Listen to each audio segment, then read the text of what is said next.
அனைவருக்கும் வணக்கம். தினம் ஒரு சிந்தனைன்னு டெய்லி நம்ம பார்த்துட்டு இருக்கோம். இன்னைக்கு ரொம்ப ஒரு முக்கியமான நாள். என்ன நாள்னா iron man of India Sardar Vallabhbhai பட்டேலோட 145வது பிறந்த நாள் நம்ம கொண்டாடிட்டு இருக்கோம்.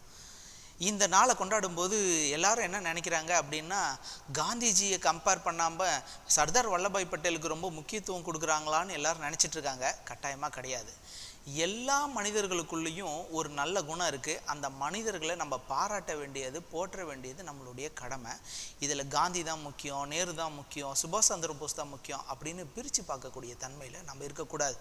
அதுதான் ரொம்ப ரொம்ப முக்கியம். இன்றைக்கி எனக்கு என்ன டாபிக் கொடுத்துருக்காங்கன்னா, the union is the strength, the unity அப்படிங்கிறத பற்றி பேச சொல்கிறாங்க. ஒரு மனுஷன் எல்லாத்திடமும் அன்பாக இருக்க முடியுமா சார்? எல்லாத்தோடையும் ஒற்றுமையாக இருக்க முடியுமா சார்? ஒருமைப்பாடோடு இருக்க முடியுமா? கட்டாயமாக இருக்க முடியும். அதுக்கு மனுஷனுக்கு என்னென்ன குணநலன்கள் இருந்தால் சாதாரணமாக எல்லாத்தோடையும் ஒருங்கிணைஞ்சு போயிடுவான் அப்படிங்கிறத மட்டும் பார்க்கலாம். இப்போ நம்ம முக்கியமாக ஒரே ஒரு விஷயம், ஒரு சின்ன குழந்தை எங்கள் வீட்டு பக்கத்தில் இருக்குது. அந்த குழந்தை சின்னதாக ஒரு ஸ்மைலின்னு ஒன்று டெய்லி ஒன்று குத்திட்டு போயிட்டு இருந்தது. அதை பற்றி உண்மையால் எனக்கு அப்போ தெரியாது. உடனே அந்த பொண்ணுக்கிட்ட போய் கேட்குறேன், கண்ணு என்னடா அது என்னமோ குத்திருக்கு, அது என்னடா பேட்சான்னு கேட்டேன். உடனே அந்த பொண்ணு சொல்கிறா, இல்லை அங்கிள், என்னை பார்க்குறப்பெல்லாம் இதை பார்த்து நீங்கள் சிரிங்க அப்படின்னு சொல்கிறா. அப்போ ஒருத்தரை பார்த்து சிரித்தா கட்டாயமாக அவங்களோட நமக்கு அன்பு ஏற்படுமான்னு பார்த்தா, அவங்களுக்கு அன்பு ஏற்படுதோ இல்லையோ, நீங்கள் சிரிக்கிறப்போ உங்களுக்கு ஒரு சந்தோஷம் கட்டாயமாக வருது. ஒரு சில சமயங்களில் நான் ஆயம்மாங்களை பார்த்து, என்னோட கீழே வேலை செய்கிறவங்களுக்கு நான் காலையில் போனோன்னா வணக்கம் வைப்பேன். ஒரு ஆயம்மா என்னை பார்த்துட்டு வணக்கம் வைக்காமையே டெய்லி போயிட்டு இருந்தது. ஆனால் நான் விடவே மாட்டேன். நான் பார்க்குறப்பெல்லாம் எப்பயுமே வணக்கம் வணக்கம் ஆயம்மா வணக்கங்க அப்படி சொல்லிட்டு போவேன். அந்த அம்மா ஒரு நாள் பார்த்தது, 2 நாள் பார்த்தது, 3ஆவது நாள் என்னோடய கொலீக்ஸ்லாம் என் கூட வேலை செய்கிறவங்களாம் செம்மையாக மொக்கை வாங்கினேன், பன்னு வாங்கினேன்னு செம்மையாக கேவலமாக சொல்லியிருக்காங்க. இருந்தாலும் நான் என்ன பண்ண மாட்டேன், விடவே மாட்டேன். நான் வணக்கம் சொல்கிறத மட்டும். இப்படியே பல நாள்கள் போயிட்டே இருந்தது.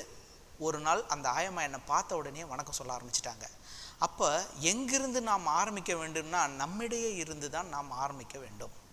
நீங்கள் நல்லா ஒன்று புரிச்சுக்கணும், ஒற்றுமையை ஏற்படுத்த வேணும் அப்படின்னா நீங்கள் கட்டாயமாக மாற வேண்டும்.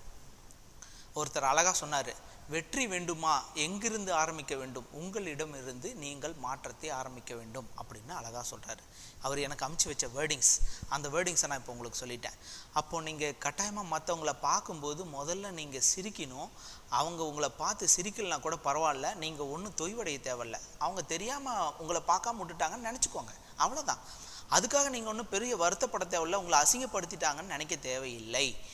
ஒன்று.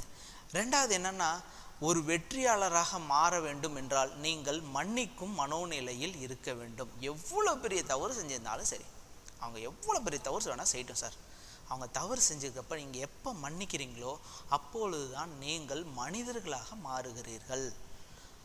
அப்போ மனுஷனாக மாறணுன்னா கட்டாயமாக மன்னிக்க கற்றுக்கணும், நீங்கள் விட்டு கொடுக்கணும். அன்பிலார் எல்லாம் தமக்குரியர், அன்புடையர் என்பும் உரியர் பிறக்குங்கிறான்.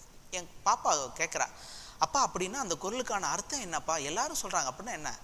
தன்னுடைய எலும்பை கூட மற்றவங்களுக்கு கொடுக்க தயாராகிட்டிங்கன்னா அப்போ தான் நீங்கள் அன்புடையர் ஆகிறீங்க.